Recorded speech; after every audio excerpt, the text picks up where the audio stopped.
Coming up in today's episode, I'll finish off the storage bins behind the bed, and then I'll move on to the electrical cupboard on the other side of the van, where I'm going to attempt some kerf bending for the first time. So let's jump right back into where we were last time. I start by cutting the openings. Next, I cut the rebate with the router. This allows for the lid to drop down into the top of the storage bin without falling through. I now move on to making the first lid, and you can see here that I'm taking two measurements along the length of the lid, and that's because the top piece follows the contour of the wall, and therefore the opening and the lid must do the same if the end result is going to be pleasing on the eye.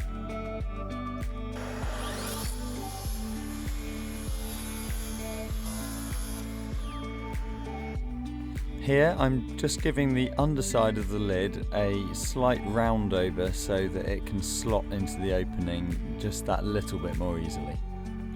So far I'm undecided on whether to cut a small finger hole or a notch that I can use to lift the lid out of the storage bin, or to cut a smaller notch and use a small length of this material and have it like this, so it's a little finger pull.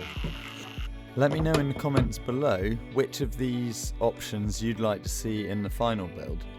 For now though, I'll run a time lapse of me making the remaining openings, and then we'll move on to the electrical cupboard on the opposite side of the van.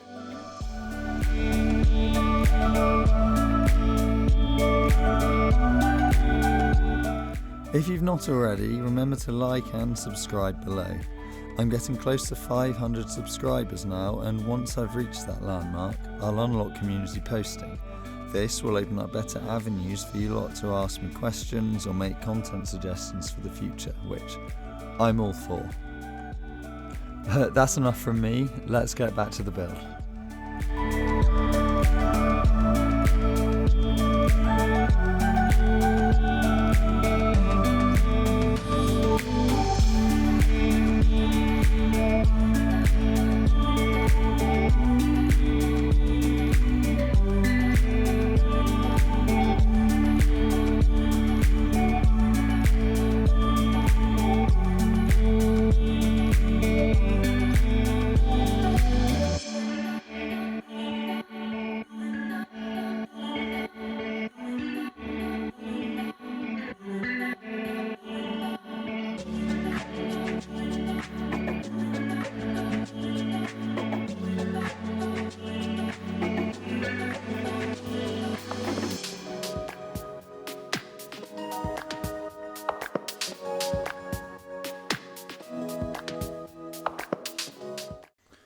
With all of the openings done and some of the lids made, I can finally step back and enjoy the fruits of my labour. There's still a little bit more to do on these. I've got to add some dividers and find a way to secure the cupboard to the wall. We now switch over to the other side of the van to focus on the electrical cupboard. Before I start assembling any of the electrical cupboard, I want it to be square to the cupboards on the other side of the van behind the bed. So I'm using the bed frame, which is pushed up against those cupboards, as a guide to get my line on this side of the van because the wheel arch isn't square. Happy that I was all square, I set about taking the profile of the plastic trim around the door. I did this by using a profiler.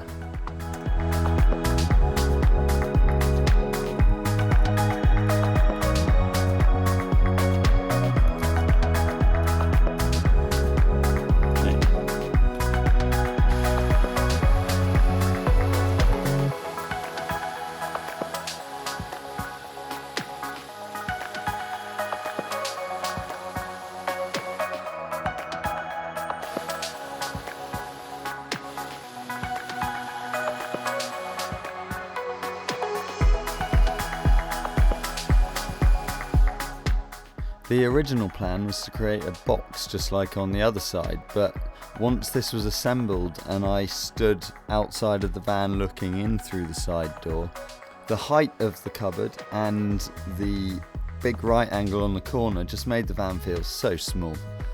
My solution was to learn how to kerf bend plywood in order to get a nice smooth edge on that corner. The idea here is to make multiple cuts that are almost to the depth of the wood you're using, so that you take out enough material that allows it to bend, giving us that really nice curve you can see here. Before I glue the panel, I want to cut the profile out of the end whilst it's still somewhat malleable. This is why I used the router with the dust port last week, because it can get messy. Okay, so time to do a first step then. I've still got to trim this piece back, so I'm going to have to lift it over that for a moment.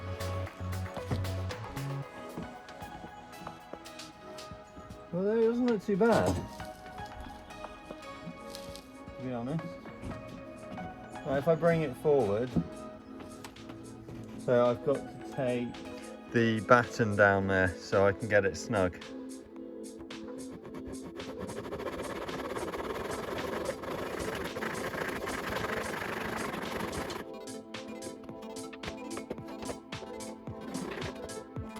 Right, try this.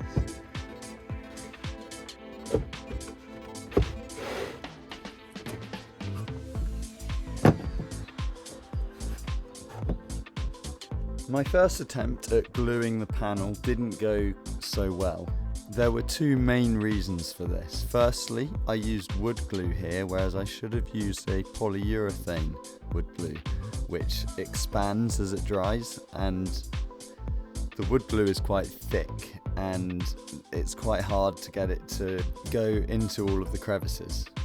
My second mistake was to try and let the glue set with the panel in place in the van. It was almost impossible to get the panel to be square and to be able to clamp it whilst in situ because I simply didn't have the means to do that. It may look like I'm building a miniature half pipe, but actually I've taken it out of the van and I've set up this framework around it. And so I put the screws in ready so that the holes are there and it's easy to locate. And what this does is it ensures that, because these bits of board are right angles, so it forces this into a 90-degree bend, which is exactly what I want. And what I'm going to do in a second is take the framework off, then I'm going to apply this polyurethane wood glue, and the benefit of using the polyurethane over PVA glue is that this stuff will expand slightly, and that will help fill some of the gaps, because it's going to be quite difficult to get the glue into the depths of each of the kerfs. And it's a quick bonding time. It sets in 5 minutes, so I've got to work quickly, but the benefit is that I won't have to leave it overnight to sort of see how well it's done. So you can see here, this is where the glue expands as it has its chemical reaction, and that's what I want, because it will be filling any of the gaps that I didn't manage to reach with the nozzle. Alright then, this stuff has a set time of 5 minutes and a full bond time of 24 hours. And it's been about an hour, 45 minutes. So it should be fine. So I'm going to take the screws out now. And fingers crossed, these side panels will fall away. And this board behind it will stay in the current shape that it's in.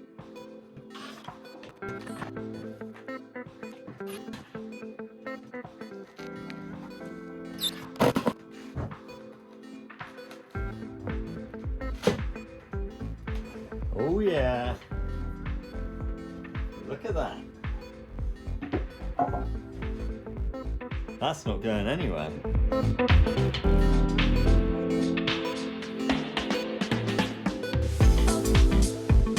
Well, I'm getting close to the point where I can install this piece permanently, but there's a few tweaks I've got to make. The glue up was successful, but it didn't quite glue in a 90-degree bend, which isn't the end of the world, but as a result, it fits a little differently than it did when I just held it up before. And it's the back edge of this that is going up against the plastic trim.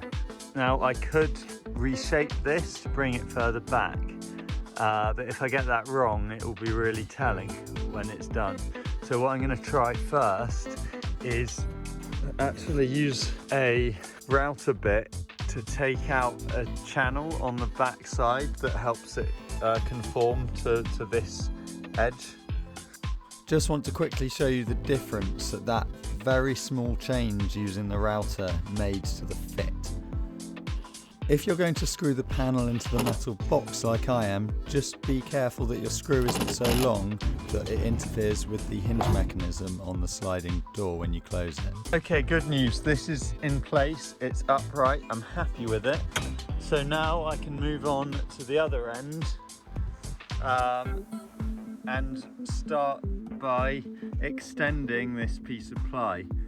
It's too short now because I decided to curve it, and it's all made of one piece, so the whole thing moved up by the amount that I curved it by. And I'll do this by cutting a rebate to half the thickness of the ply, so 6mm, and then on the piece I'm attaching to the end I'll do the same, and then they'll slot together nicely.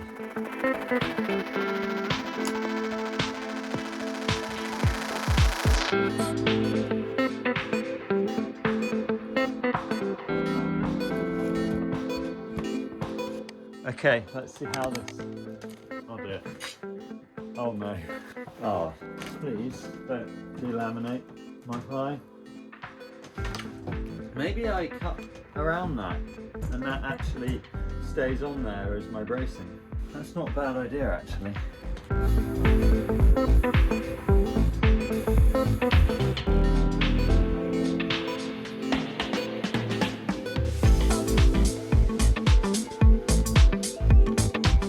With the panel successfully extended, off camera I cut the panel to length, allowing me to move on to the top piece finally. So what we've got here, this is the contour of the wall, the back of the van, and I've traced it onto the top piece of the cupboard. And I'm going to cut that out with the jigsaw. That will bring it more into line with the shape I want it to be, and then I can just tweak it as I go along. Such was my excitement to get finished. I forgot to film the bit where I trimmed it, but that's done now, and I'm securing the top in place with some brad nails. This is only temporary. I'll screw it in properly later or glue it. And now once I finish that, I move on to bringing it flush with the side panel,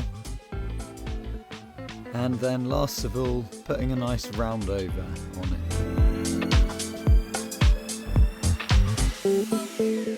So this is the final result of the Kerf bent plywood, and I couldn't be happier with it. Considering I've never done it before, it's come out superbly, and it's definitely something I'll use again in the future. Next time I'm going to try and put a timber style door into the side of the cupboard. Thank you very much for watching, and I'll see you soon.